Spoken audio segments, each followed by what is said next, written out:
বিশ্বের অন্যতম শীর্ষ ধনী টেসলা ও স্পেসএক্সের প্রধান নির্বাহী ইলন মাস্কের বিরুদ্ধে সম্প্রতি হোয়াইট হাউসে অবস্থানকালীন নিয়মিত মাদক সেবনের অভিযোগ উঠেছে।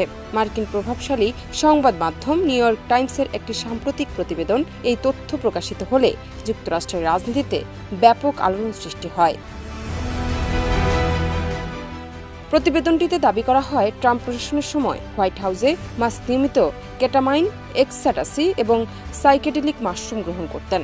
অভিযোগ আরও বলা হয়, ট্রাম্পের নির্বাচনী প্রচারণায় মাস্ক বড় অঙ্কের অর্থ চাঁদা দেওয়ার পর তাকে ডিপার্টমেন্ট অব গভর্নেন্স এফিসিয়েন্সি এর প্রধান করা হয় এবং সেই সূত্রে হোয়াইট হাউসে তার নিয়মিত যাতায়াত শুরু হয়। ওই সময় থেকেই তার মাদক গ্রহণের মাত্রা নাকি কয়েক গুণ বেড়ে যায়।